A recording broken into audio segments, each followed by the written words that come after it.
যদি জাহাজে ব্যবহার করা জিনিসগুলো অর্ধেক দামে কিনতে পাওয়া যায় তাহলে ব্যাপারটা খুব ইন্টারেস্টিং, তাই না? সেই সাথে চিটাগাং শহরে চনার ডাল আর মেজজান মাংস দিয়ে ভাত খাওয়ার অভিজ্ঞতা, আর জীবনে প্রথমবার কর্ণফুলী টানেল দিয়ে পার হওয়ার পর যে খুশিটা হয়েছিলাম, সেই সব নিয়েই থাকছে আজকের ভিডিওটা। হ্যালো এভরিওয়ান, আসসালামু আলাইকুম। আশা করছি সবাই অনেক বেশি ভালো আছো। আমাদের 3 দিন 3 রাত কক্সবাজার শহরে থাকা শেষ করে সমুদ্রটাকে পেছনে ফেলে খুব সকাল সকালই আমরা কক্সবাজার ছেড়ে চলে যাচ্ছে। আর যাওয়ার সময় প্রতিবারই সমুদ্রের জন্য মনটা ভীষণ খারাপ হয়ে থাকে, কিন্তু তারপরও কি আর করা, শহরে তো ফিরে যেতেই হবে, যেখানে আমাদের জীবন জীবিকা সব কিছু থাকে। আমরা চাচ্ছিলাম যাওয়ার সময় চিটাগাং শহরটাও একটু ভিজিট করে যাব, আর তাই তো গুগল আমাদেরকে যে শর্টকাট রাস্তাটা দেখাচ্ছিল সেখান দিয়েই যাচ্ছিলাম। যেতে যেতে যে কোন গ্রামের ভেতর দিয়ে আমাদের নিয়ে যাচ্ছিল একটু একটু ভয়ও পাচ্ছিলাম। পাহাড়ি জঙ্গল সব কিছু মিলিয়ে রাস্তাটা বেশ অ্যাডভেঞ্চারপূর্ণ ছিল। কক্সবাজার যাওয়ার সময় আমরা রিং রোড দিয়ে গিয়েছিলাম, আর ফেরার পথে আমাদের ইচ্ছে ছিল যে কর্ণফুলী টানেলটাও দেখে যাব। আর তাই তো এই যে দেখো, দেখতে দেখতে কিন্তু আমরা কর্ণফুলী টানেলে চলে এসেছি।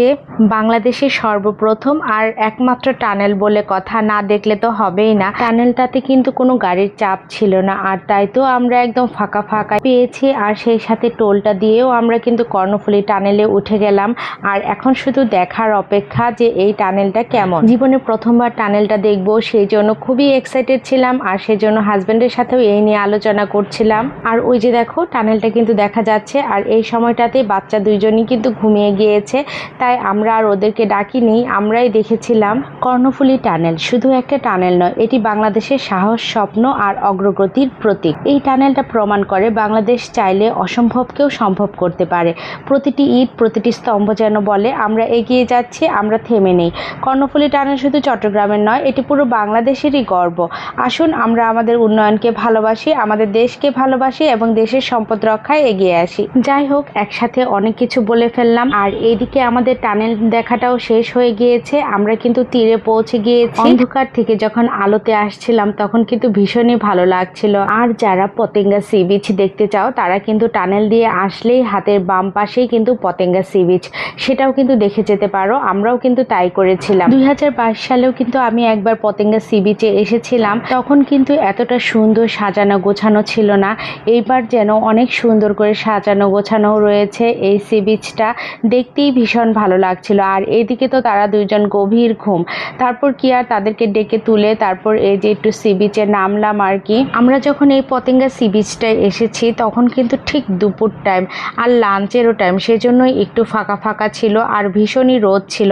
এত রোদে তো আর বিচে নামা যায় না, তাই তো আমরা এখানে একটু দাঁড়িয়ে পুরো জায়গাটা একটু দেখছিলাম। এখানটাতে কিন্তু বেশ খাওয়া দাওয়ার ব্যবস্থা এবং অ্যাক্টিভিটিস রয়েছে। বিকাল টাইমটাতে এখানে আসলে অবশ্যই অনেক ভালো লাগবে। আর আমাদের হাতে যেহেতু টাইম ছিল না, আমরা আবার ঢাকায় ব্যাক করব, আর তাই তো আমরা এখানটাতে খুব একটা সময় কাটাই নাই। বিকাল টাইম হলে হয়তো আমাদেরও আরও অনেক বেশি ভালো লাগতো। তারপর পতেঙ্গা সি বিচ থেকে বের হয়ে আমরা চিটাগাং শহরের দিকে যাচ্ছিলাম। আর যাওয়ার পথে যে চিটাগাং এক্সপ্রেস হাইওয়েটা ছিল সেটা দিয়েই যাচ্ছিলাম। এক্সপ্রেসওয়ে দিয়ে যাওয়ার সময় চিটাগাং পোর্টটা কিন্তু ভীষণ ভালোভাবে দেখা যাচ্ছিল। সেই জাহাজগুলোই কিন্তু আমরা বাচ্চাদেরকে দেখাচ্ছিলাম। ওই যে দেখো কত বড় জাহাজ নোঙর করে আছে। এই তো জাহাজ দেখতে পেয়েছো? অনেকগুলো জাহাজ, বিশাল এলাকা নেই। তারপর আমরা চিটাগাং শহরে পৌঁছে গিয়েছি, আর এখানকারই একটা পপুলার রেস্টুরেন্ট আই মেজজান, সেইখানটাতে আমরা দুপুরে খাবার খেতে চলে আসলাম, যে চিটাগাংয়ের ঐতিহ্যবাহী খাবার খাবো। আর আমরা সাধারণত যেই জায়গায় যাই সেই জায়গার ঐতিহ্যবাহী খাবারগুলো এক্সপ্লোর করতেও কিন্তু আমরা ভীষণ ভালোবাসি। আর তাই তো খুঁজে খুঁজে আজকে এই রেস্টুরেন্টটাতে এসেছি। দুপুরে খাবারের মেনুতে ছিল সাদা ভাত, চনার ডাল আর মেজজান মাংস, খেতে ভীষণই ভালো ছিল। সেই কক্সবাজার থেকে নাস্তা করে এসেছি, এরপর রাস্তায় আর কোনো কিছু খাওয়া হয়নি।